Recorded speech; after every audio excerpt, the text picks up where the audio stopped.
يا شيرين يا شيرين. يا حبيبي ألف شكر على الكلام الحلو اللي أنت قلته في حقي. شكرا شكرا على كل حاجة. أنت صديق وفي وأنا بعزك أوي أوي، وشكرا على كل حاجة عملتها معايا. شيرين أنا بحبك. أنا بموت فيك. شيرين احنا عشرة عمر. أنت فين يا شيرين؟ أنت فين يا شيرين؟ أنا بشتغل، والفترة اللي فاتت كانت محتاجة زي عد بيتولد من جديد، فمحتاج يبقى موجود في بيئة هادية ما فيهاش أخبار. ما أنا كنت زي في منتجع كده يعني، واتعالجت من حاجات كتير الحمد لله. كانت تعباني وكانت مكسراني وكانت دبحاني وكانت يعني. بس أنا دلوقتي الحمد لله وبفضل رب العالمين وبفضل دعواتكم ليا، يعني مفيش إنسان محظوظ قدي.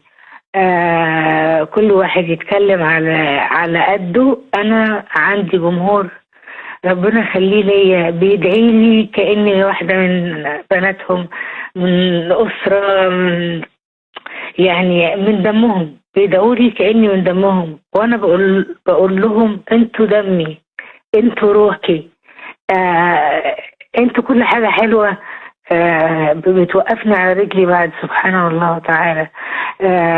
أنا مش عارفة أقول لك إيه غير إن أنا سعيدة أكتر منكم كلكم، بإن أنا النهاردة هنام وأنا مش خايفة، وأنا مش قلقانة، وأنا متدفية بحب الناس زي ما بتدفى دايما بحضنهم. لكن النهاردة بالذات أنا قد إيه محتاجة منهم إن هم يسمعوني.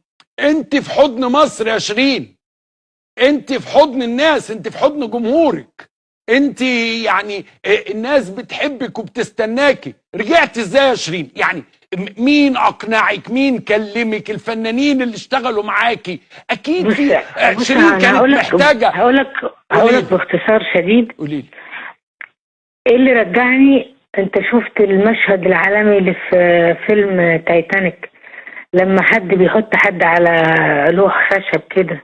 ايوه. ويموت هو، بس التاني بيفضل عشان درجة الحرارة التاني في البحر. ايوه. اسندي انت هنا، اسندي انت هنا عشان ما تغرقيش. من هنا.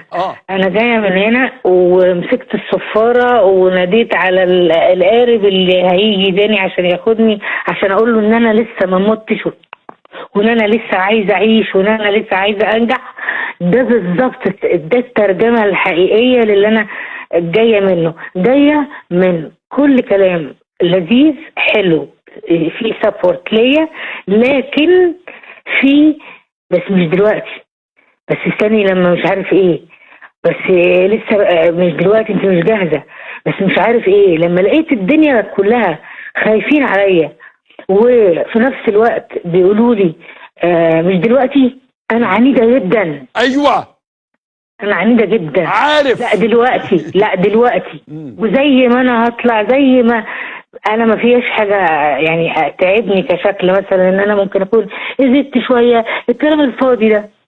انا طالع اغني للناس بروحي وبقلبي وبجسمي وبمشاعري وبكل حته فيا. بغني وعايزاهم بس يسمعوني. انا مش عايزه حاجه تاني غير ان انا احس ان انا صوتي في بيوتهم، في عربياتهم، في تليفوناتهم. انا محتاجه اتدفى قوي انا كنت حاسه اني سقعانه ولا زلت سقعانه، بس انا كويسه جدا نفسيا الحمد لله الحمد لله.